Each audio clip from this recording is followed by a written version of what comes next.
जी जी जी sir, ये जो आज बॉर्डर का एरिया में आपने शेरी ब्लॉक में और पूरे एरिया का नौशहरा सुंदरबनी का जो आपने टूर लगाया, इसके बारे में बताना चाहेंगे, क्या बताना चाहेंगे? ऐसा है कि पार्टी की तरफ से डेलीगेशंस जो हैं अलग अलग एरियाज़ का दौरा कर रहे हैं। आज हम लोग नौशहरा ब्लॉक में थे, नौशहरा कॉन्स्टिट्यूंसी में हम लोगों ने दौरा किया है पार्टी के पूर्व अध्यक्ष सीनियर लीडर रविंद्र रैना जी के साथ।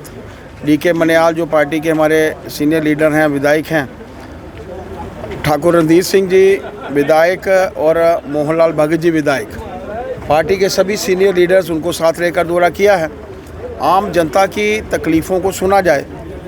अभी हम लोग बाजाबाई, शेरी और इसके बाद लाम वाले क्षेत्र की तरफ अग्रसर हैं। हम लोग चाहते हैं कि वहाँ की जनता से मिला जाए। आप समझ सकते हैं कि जहाँ आप खड़े हैं, मेरे बिल्कुल सामने जो है वो LOC है और उसकी बैक साइड पे पाकिस्तान है। यहाँ पर मोटार शेल्स, जिस तरीके से पाकिस्तान की नापाक हरकतें, पाकिस्तान ने सिविलियन क्षेत्र को जो था वहाँ पर बमबारी की और इसके चलते यहाँ पर सभी क्षेत्रों में जगह जगहों पर शेल्स गिरे हैं। हम भगवान जी के धन्यवादी हैं कि कोई जान का नुकसान नहीं हुआ। लेकिन जिस तरीके से ये पाकिस्तान की हरकतें हैं, हालांकि मात्र 90 घंटे जो देश युद्ध बर्दाश्त कर सका और उसके बाद एकाएक उसने घुटने टेक दिए, लेकिन कोशिश उन्होंने बहुत की कि जिस तरीके का एक वातावरण वो चाहते हैं कि पूरे भारतवर्ष में बने, ख़ास तौर पर पहलगाम के वाक़े के बाद कि हिंदू मुसलमान के साथ लड़े और देश भर में ऐसी मारकाट मचे। लेकिन मेरा मानना है कि कुशल नेतृत्व, सीमा पर प्रहरी बनकर रक्षा करने वाले हमारे सैनिक, हमारी इंडियन एयर फोर्सेस, हमारी नेवल आर्मी और हमारा जितने भी पूरे देश भर में रहने वाली आम जनता है, चाहे वो हिंदू है, चाहे मुस्लिम है, चाहे सिख है, चाहे ईसाई है, बौद्ध है, पारसी है या जैन है, इन सब ने मिलकर जो भाईचारे का सबूत दिया है वो हम सब के सामने है। पाकिस्तान आज हाशिए के ऊपर खड़ा हुआ देश है।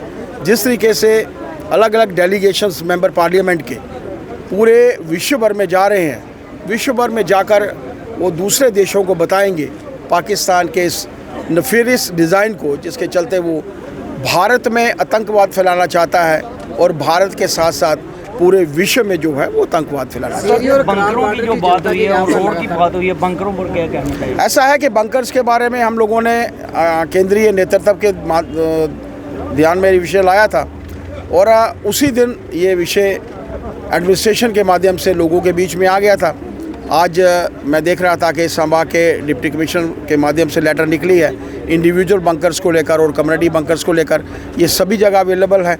हर जगह के ऊपर जितने भी सरकारी ऑफिसर हैं डिटेल्स इकट्ठी कर रहे हैं। मैं तो चाहूँगा जो कोई इंडिविजुअल रह जाता है तो आप मीडिया के माध्यम से भी वो एडमिनिस्ट्रेशन के ध्यान में लाया जाए, ताकि लोगों को, हालांकि 90 वर्ष तक तो पाकिस्तान सोच नहीं सकता भारत की तरफ जो है वो मुंह करने के लिए, लेकिन फिर भी अगर कोई ऐसी हरकत करता है तो हमारे लोग जो हैं वो सुरक्षित होंगे। सेकंड प्रायोरिटी थी लोगों की रोड की सर, पिछले 3 साल वो ठीक कहा। मैं भी उसी रोड से आया था, मैंने रविंद्र जी के ध्यान में भी लाया है। हालांकि रविंद्र जी हमारे आज यहाँ के विधायक नहीं हैं। रविंद्र जी के माध्यम से डेवलपमेंट के कार्य बहुत हुए थे, लेकिन मेरा मानना है कि इस विषय को हम लोग सीधे तौर पर केंद्र में उठाएंगे, क्योंकि ये केंद्र के माध्यम से ही रोड बनने वाली है।